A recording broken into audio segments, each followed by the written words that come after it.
साथियों जुड़ जाइए आप लोग। थोड़ा सा 15 जुलाई की जो आप लोगों की महत्वपूर्ण सुनवाई लगी है उसके बारे में अग्रिम रणनीति क्या है और किस हिसाब से हमारा पैनल रहेगा और क्या हमारी तैयारियां हैं, उस पर चर्चा के लिए हम और टीम के सीनियर सदस्य अखिलेश भैया साथ में हैं। तो पूरे मामले पे आज से बात करना है। थोड़ा सा आवाज़ आ रही या नहीं आ रही, ज़रा सा कमेंट करके बता दीजिए। कमेंट आए तो देख लीजिएगा। आ रही आवाज़ आ रही या नहीं आ रही, कोई कमेंट करके बता दे। वॉचिंग लिख के आ रहा है। हाँ, good evening sir. Ram Ram भाई। आवाज़ आ रही या नहीं आ रही? आवाज़ की नहीं लिख कर रहा है लोग। आवाज़ बता दीजिए, कोई आवाज़ आ रही या नहीं आ रही। और साथियों सभी ग्रुपों में इसको ज़्यादा से ज़्यादा शेयर कर दीजिए जिससे कि आ रही है। आ रही। चलिए ठीक है, ज़्यादा समय लिए हुए हम अपनी बात को शुरू करना चाहेंगे। देखिए, लोगों के बीच में तरह तरह की भ्रांतियाँ पिछले 15 दिनों से चल रही थी कि बीएड टीम का अधिवक्ता कौन है और बीएड टीम किन किन को पैनल पे उतार रही है। और पिछली सुनवाई में बीएड टीम बीएड मुद्दे पर ही किसी वरिष्ठ अधिवक्ता को क्यों नहीं लाई, सीनियर को क्यों नहीं लाई। तो आज लाइव के माध्यम से कुछ चीज़ें हम साझा करना चाहेंगे। देखिए, बीएड टीम ने लगभग अभी तक 21-2200 की संख्या में याची बनाए हैं, ठीक है, जिसपे जो भी अमाउंट प्राप्त हुआ है सभी याचियों ने 2500 के हिसाब से अमाउंट नहीं दिया है। कुछ कम या ज़्यादा करके अमाउंट आया है। जिस अमाउंट पे बीएड लीगल टीम ने शुरू की 2 सुनवाइयों पे खर्चा किया और जो सीनियर अधिवक्ता लाए वो सबके सामने था। उसके बाद बीएड लीगल टीम ने आगामी 15 जुलाई की डेट के लिए जिन वरिष्ठ अधिवक्ता को हायर किया है वो भी प्रदेश में चर्चित चल चुका है। उसके अलावा भारांक मुद्दे पर हम 2 सीनियर ला रहे हैं। कट ऑफ मुद्दे पर उन वरिष्ठतम अधिवक्ता के अलावा 1 सीनियर और अपीयर करा रहे हैं। इस तरह से आप जो कि थोड़ा सा बीएड मुद्दे पे भी बचाव रखेंगे। अब जो साथी हमसे कह रहे थे कि पिछली सुनवाई पे सीनियर होना चाहिए, देखिए हम लोग पैसे को व्यर्थ में फूकने नहीं आते हैं। आप सीधी सी एक बात में समझिए कि अरुणेश कुमार की जो याचिका पिछली सुनवाई में लगी हुई थी बीएड मुद्दे पर, उस पर पहली ही डेट में कोई भी जजमेंट नहीं बनना था, ये सभी को पता था। और बीएड लीगल टीम ने इस बात का एक फ़ायदा उठाया और सीनियर अधिवक्ता को अपीयर नहीं कराया, क्योंकि पहली डेट पे जब आप उस याचिका को पढ़ेंगे तो वो खारिज होने लायक याचिका नहीं थी, क्योंकि उसमें बीएड को बहुत कम जगह दी गई थी, उसमें कट ऑफ को ज़्यादा इंक्लूजन दिया गया था। अगर वो याचिका पहली ही डेट पे खारिज हो जाती तो आगामी 15 जुलाई का पूरा मैटर ही डिसमिस हो जाता। इस वजह से जाहिर सी बात थी कि वो मामला टैग होना था। और अगर टैग के मामले के लिए हम सीनियर अधिवक्ता को अपीयर करते तो जाहिर सी बात है हमारा 4-5 लाख रुपए बेकार में चला जाता है। इस वजह से हमारे जो वार्ड सर हैं उनकी सलाह पर हम लोगों ने वहाँ पर बीएड पर अधिवक्ता नहीं अपीयर किया। आवाज़ फुल है। हाँ, अब कमेंट आ रहे होंगे ना। हाँ, नहीं बोल रहा, आवाज़ स्लो है, कोई बोल रहा है इसलिए पूछा। हाँ, फुल है। अब आगामी सुनवाई के लिए जैसे कि आप लोग देख रहे हैं बहुत तरह की भ्रांतियां चल रही हैं, क्योंकि बीएड टीम ने उस वरिष्ठ अधिवक्ता को हायर किया है जो लोग आके विभिन्न टीमों के लोग आके अपने अपने अधिवक्ताओं का नारा लगाते हैं। कोई कहता है हमने ये कर लिया, हमारा ट्रैक रिकॉर्ड देख लीजिए, हमारा ट्रैक रिकॉर्ड देख लीजिए। हमारा बिल्कुल भी ट्रैक रिकॉर्ड मत देखिए। आप सिर्फ 4 शब्द अपने गूगल पर जाकर वहाँ पर सर्च करिए, best lawyer in the world. जब आप गूगल पर जाकर ये सर्च करेंगे तो उनकी रैंक पे जो चौथा लॉयर आएगा, चौथा अधिवक्ता जो उस रैंक पर आएगा पूरे विश्व की रैंक पे, वो आपके बीएड लीगल टीम आपके लिए आगामी 14 जुलाई की तारीख पर न्यूनतम अर्हता अंक के बचाव के लिए ला रही है। तो साथियों ये तो अभी भी थोड़ा सा, क्योंकि हम उनकी पहली ब्रीफिंग उनके OR के माध्यम से हो चुकी है, 2 ब्रीफिंगें, और आगामी सुनवाई में जैसे उनकी आगामी सुनवाई के पूर्व जैसे उनकी ब्रीफिंग कंप्लीट हो जाती है हम लोग स्पष्ट रूप से उनका नाम लिखना शुरू कर देंगे। और कुछ महान लोग अभी आकर हमने लोगों का देखा तो वो कह रहे हैं कि उन वरिष्ठतम अधिवक्ता के लिए सरकार की तरफ से अपोज जा रहा है। तो ठीक है, उनके बारे में हम 2 शब्द ये कहना चाहेंगे कि देखिए, जजमेंट पढ़ना आपको भी पता है, हमको भी पता है, सबको पता है किन अधिवक्ता को किस टीम ने अपीयर किया है, ये उस जजमेंट पे लिख कर आएगा। ये वही लोग हैं जो अभी कुछ दिन पूर्व तक कह रहे थे कि नहीं, इनके नाम पर कोई चर्चा ही नहीं है। अब जब ये माने की चर्चा है तो अगला इनका स्टैंड आया कि इनको सरकार अपोज कर रही है। मैं आपको स्पष्ट बता दूं कि उन वरिष्ठतम अधिवक्ता की पूरी फीस का पेमेंट बीएड लीगल टीम ने कर दिया है। अगर मैं इस लाइव के माध्यम से स्पष्ट कहना चाहता हूं कि ठीक है, अगर उनको सरकार अपीयर कर रही है तो बीएड लीगल टीम क्यों अपना फालतू का 25 लाख प्लस ड्राफ्टिंग खर्च करे। कल की डेट में बीएड लीगल टीम अगर आप लोग कहेंगे तो पूरा का पूरा टोकन और पैसा उनसे वापस ले लेगी। फिर ये जिम्मेदारी उन महानुभाव की बनती है कि अगर हरीश साल्वे सर सरकार की तरफ से अपीयर नहीं हुए संबंधित तारीख में या वरिष्ठतम अधिवक्ता उस तारीख में नहीं अपीयर हुए, तो ये जिम्मेदारी उनकी बनेगी कि आखिर उनको अपीयर क्यों नहीं कराया गया। आगामी डेट के लिए आप सब जिम्मेदारियों को तय करने के लिए उनके घरों पे जाएंगे और उनसे जवाब सवाल करेंगे। तो हम यही कहना चाह रहे हैं कि भाई, जब सरकार उनको अपीयर कर रही है, आपको पता है कि सरकार उनको अपीयर कर रही है, तो फालतू में बीएड लीगल टीम पैसा वास्तव में नहीं व्यर्थ करेगी, अनधिवक्ताओं पे लगा देगी। लेकिन अभी तक आप वही सदस्य हैं जो लोगों के बीच भ्रांतियां फैला रहे थे कि नहीं, बीएड लीगल टीम ने किसी भी वरिष्ठतम अधिवक्ता को अपीयर कराया, हायर किया ही नहीं है। अब जब आप इस चीज़ पे आ गए कि नहीं हायर कर लिया है, तो आप लोगों के बीच भ्रांतियां फैलाने आए हैं कि नहीं, बीएड लीगल टीम हायर नहीं कर रही है, सरकार उनसे कोऑर्डिनेशन बना रही है। अरे भाई है, तो कल की तारीख में अगर पूरा प्रदेश हमें ये चीज़ कह दे तो मैं उन अधिवक्ता साहब की फ़ीस वापसी के लिए उनसे निवेदन कर दूंगा, और उनकी फ़ीस वापसी के साथ ही आपको इस चीज़ की जिम्मेदारी तय करनी होगी कि आगामी 15 जुलाई की तारीख को वो अपीयर होंगे। अगर वो अपीयर नहीं होते हैं तो इन पूरी जिम्मेदारियों का जो भी परिणाम होगा, उनके लिए आप लोग उनकी जिम्मेदारी तय करेंगे। जो महानुभाव सोशल मीडिया पर आकर ये कहते हैं कि नहीं, बीएड लीगल टीम ने उनको नहीं हायर किया है या किनको नहीं हायर किया है, तो ये हुई उनके बारे में बात। अब जो बीएड मुद्दा चल रहा है उसके बारे में हम थोड़ा सा आप लोगों को बताना चाहेंगे। देखिए, बीएड मुद्दा वास्तविकता में थोड़ा सा सतर्क रहने का मुद्दा है, और उस मुद्दे पर हमको इस सतर्कता के लिए एक सीनियर अधिवक्ता की ज़रूरत है, जो कि मैंने अपनी टीम से कह रखा है कि सीनियर अधिवक्ता हायर करा के देना आपकी जिम्मेदारी है, उनकी ब्रीफिंग और उनकी तैयारी कराना मेरी जिम्मेदारी है। बीएड मुद्दे पर कुछ भी ऐसा जजमेंट नहीं होने वाला है जिससे हमारे बीएड के साथी घबराएं। क्योंकि देखिए, बीएड कभी भी इस बेसिक शिक्षा नियमावली से बाहर नहीं हुआ। बहुत बेसिक चीज़ समझिएगा, बीएड हमेशा इस बेसिक शिक्षा नियमावली में ही रहा है। बशर्ते समस्या ये रही है कि बीएड को जो आज ट्रेनी ट्रेंड का टैग दे रहे हैं, ये संशोधन इस संशोधन को ये भूतलच्छी दिखा रहे हैं, जबकि वास्तविकता ये है, ये संशोधन आगामी जो आपका भर्ती विज्ञापन था, इस विज्ञापन से पूर्व में कर दिया गया है, जो कि आपके माननीय double bench Pankaj Jaiswal sir ने बाकायदा पेज नंबर 36 के पॉइंट नंबर 85 पर उन्होंने मेंशन किया है।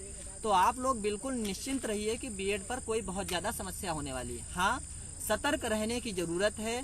इसके लिए मुझे एक सीनियर अधिवक्ता की आवश्यकता है, और मैंने अपनी टीम से कह रखा है कि आपको मुझे वो सीनियर अधिवक्ता दिलवाना है। उनकी तैयारी हम कराएंगे। बीएड पर कोई ऐसी कठिन जटिल संभावना नहीं बनने वाली है।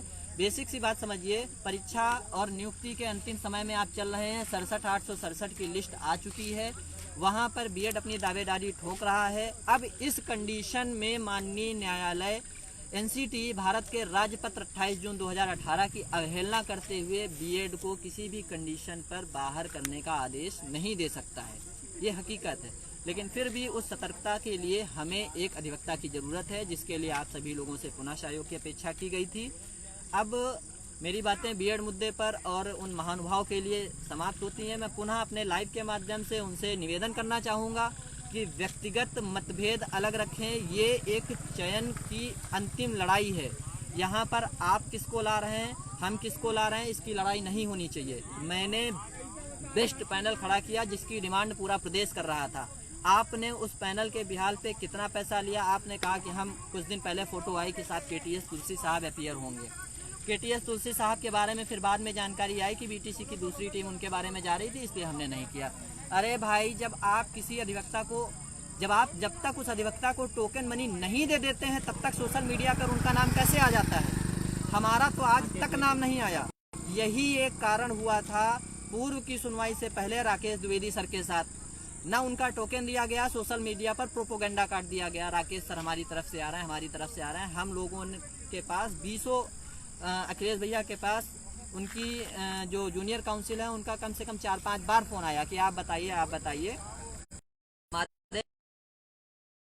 कथित टीम ने उनको हायर कर लिया, इस वजह से हम लोगों ने उनको ड्रॉप कर दिया। बाद में पता चला कि भाई उनका तो कोई टोकन ही नहीं गया था और शिक्षा मित्रों की तरफ से अपीयर हो गए। जब तक आप पूरे काम को कर ना लें तब तक आप प्रोपोगेंडा क्यों काटते हैं? लोगों के बीच में ये तानाशाही और ये चीज़ें दिखाने का क्या मतलब है? भाई नियुक्ति लेने आए हैं, बेस्ट पैनल आप खड़ा करिए जो पैसा आपके पास आया है, और best panel BEd legal team ने खड़ा किया है, जैसे कि डबल बेंच में आपके सामने खड़ा किया था। और मैंने याचियों का भी जो पूरा ब्यौरा है लगभग आपके बारे में आपके सामने सार्वजनिक कर दिया है।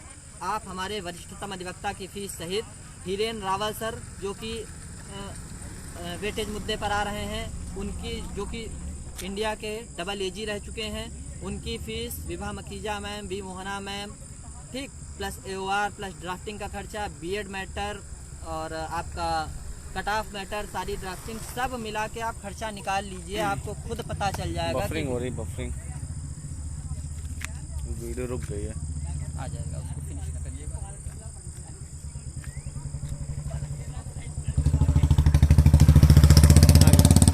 नहीं चल तो बफरिंग बता रहे हैं। अच्छा वो आ जाएगा बाद में। हाँ बोलो। तो ये सारी चीज़ें हैं। तो मेरा मतलब है कि जब तक आप किसी काम को अंजाम ना दे लें, कम से कम बीएड लीगल टीम में आपसे उम्र में बड़े लोग हैं, हमको मान लीजिए चलिए आप बराबर का आंकते हो, लेकिन आपसे उम्र में बड़े लोग हैं, तजुर्बेदार लोग हैं, कुछ इनसे अनुभव लीजिए कि भाई वीडियो स्टॉप हो गया, आवाज़ नहीं आ रही मेरा। क्या हुआ? बफरिंग बता रहे हैं, वीडियो स्टॉप चल रहा है। तो जो बड़े लोग हैं इनसे थोड़ा सा तक आप सोशल साइट पे आके ये क्यों कहते हैं कि भाई मैंने इनको कर लिया, मैंने उनको कर लिया, मैंने इसको कर लिया? कभी भी शिक्षा मित्रों की तरफ से आपको ये सब चीज़ें सुनने में आई? बड़ी बड़ी बातें सोशल मीडिया पर आकर बतौलेबाजी करना ये कोई अच्छी बात नहीं है। थोड़ा सा गंभीरता लाइए अपने अंदर। यहाँ पर मैं जाके उनसे मिल गया, वहाँ पर जाके उनसे मिल लिया, यहाँ पे अरे आप सारे काम को एक तथाकथित बिल्कुल सीमित लोगों के बीच में बात करके अंजाम दीजिए। हमारी क्योंकि एक ही लक्ष्य होना चाहिए, नियुक्ति। एन केन प्रकारेण 67,867 की लिस्ट को बहाल करा के हमें नियुक्ति प्राप्त करनी है, उस पर आप बेहतरीन। और हमने तो जिसको अपीयर कर लिया है उनका नाम आपको आगामी 15 जुलाई के डेट के बाद खुद पता लगेगा। वहाँ पर लिख के आएगा ना कि बीएड लीगल टीम की तरफ से या बीएड की तरफ से किसने पक्ष रखा, तो उस पर आप बिल्कुल भी इफ एंड बट मत करें कि हमने किसको अपीयर कराया है। अब हम इसी तरह से अपनी बातों को ख़त्म करते हैं। अंत में पुनः आप लोगों से विनम्र निवेदन है कि बीएड मुद्दे पर हमने जैसा कि अपनी टीम से एक वादा किया हुआ है कि आप मुझे सीनियर अपीयर कराएं, तो आप लोगों से थोड़ा सा सहयोग की आवश्यकता है। आप मुझे दोस्तों नमस्कार। दोस्तों थोड़ा सा जो है लाइव आने का मकसद यही था कि अभी एक नेताजी जो सोशल मीडिया पे आए और उन्होंने जो है बहुत कुछ जो है अन्य टीमों के बारे में बता दिया, तो हम थोड़ा सा आप लोगों को भी जो है बताना चाहते हैं कि अभी कुछ दिन पहले उनके ये एक चमचे थे जो 2011 में जो है बौने ठग के नाम से मशहूर थे और लीगल एडवाइज़र फ़िलहाल जो है टीम के बने हुए हैं। और जब 60-65 का मुद्दा डबल बेंच में चल रहा था तो वही बौने ठग हमेशा क्या कहते थे 40-45 ही जीतेगा और 60-65 को यहाँ से खतरा है। जब हम लोगों ने 60-65 को यहाँ से जिता लिया हमारी टीम के अथक परिश्रम द्वारा, तो वो जो है महाशय लीगल एडवाइज़र बन गए और वो चाहते हैं कि बीएड वाले उनके तलवे चाटे जाके, जो कि हमारी टीम से दोस्तों नहीं हो पा रहा है। अभी कुछ दिन पहले 2-4 दिन पहले उन्होंने सोशल मीडिया पे खबर उड़ा दी कि फला जो है वरिष्ठतम अधिवक्ता को इन लोगों ने नहीं हायर किया, वो नहीं आ रहे हैं किसी टीम से और ये लोग फर्जी अफवाह उड़ा रहे हैं और उनके नाम पे चंदा लूट रहे हैं। तो जब हमारा जो है हमारा रौद्र रूप थोड़ा सा लोगों को जो है देखने को मिला कि जो है मेरा जूता और उनका सर होगा 14 के बाद में अगर वो आ गए हमारी तरफ से, तो उनकी तरफ से कोई पोस्ट नहीं फिलहाल आई। लेकिन एक उनके चमचे जो कि पुराने जो है ठंडे प्रदेशों में सैर करने के लिए ग्वालियर से मसूरी और खजुराहो में जो है सैर करने के लिए मशहूर हैं, वो हमारे कार्यों की बराबरी नहीं कर पाएंगे और हम उनके कुकर्मों की बराबरी नहीं कर पाएंगे।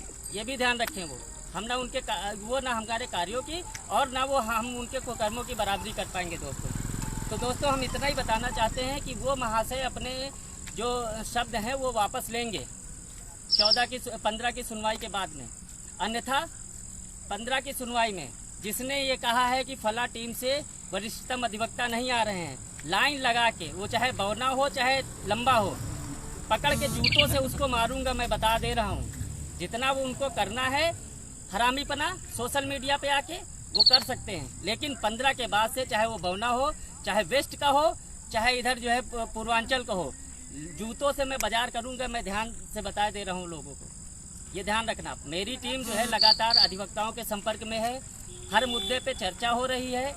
उनका काम है केवल बस बंद ऑफिस में जाना, गुलदस्ता रख जाना, पत्राचार कर जाना, यही बस काम रहता है। लोगों को गुमराह किया जाता है और कुछ नहीं किया जाता उनके द्वारा। तो दोस्तों, ऐसे लोगों से दूरी बनाए रखिए। हमारी टीम जो पैनल ला रही है उसको हम लोगों ने कल ओपन कर दिया है, और जो वरिष्ठतम अधिवक्ता का नाम है, जब तक पहली ब्रीफिंग उनकी फेस टू फेस नहीं हो जाएगी तब तक हम नहीं नाम ओपन करेंगे। सोशल मीडिया पे चाहे वो नंगा नाच करें आके, चाहे विधवा विलाप करें आके, दोस्तों उनका काम केवल यही है कि जो टीम काम कर रही है उसमें अड़ंगा डालना। जबकि शिक्षा मित्रों की टीम में ये सब नहीं होता है। शिक्षा मित्रों की टीम कभी लाइव आके एक दूसरे की बुराई नहीं करती हैं। यही केवल जो बीएड हो या बीटीसी टीम हो, बस आके जो है, हाँ, उन महाशय का आज तक कोई भी कार्य सोशल मीडिया के अलावा कहीं भी जमीनी स्तर पे नहीं दिखा होगा। ऑर्डर उठा के देख लीजिए, जिस अपील की बात वो करते हैं, लीडिंग याचिका है उनकी, तो उस अपील पे मिस्टर अनिल तिवारी जी अपीयर होते थे, और उन सर का जो है सिंगल बेंच से लेकर डबल बेंच तक वो अपीयर हुए, और डबल बेंच के फाइनल ऑर्डर में उनका नाम तक नहीं है। अब आप समझ लीजिए, ये अगवाकार है, केवल सोशल मीडिया पे लोगों को गुमराह कर रहे हैं। ऐसे लोगों से दोस्तों बस हाथ जोड़कर आपका निवेदन है कि दूरी बनाए रखिए। बाकी ऐसे लोगों से चाहे नाटे हों चाहे लंबे हों, जूता बाजार उनके ऊपर होगी 15 के बाद में। धन्यवाद दोस्तों, जय हिंद, जय भारत।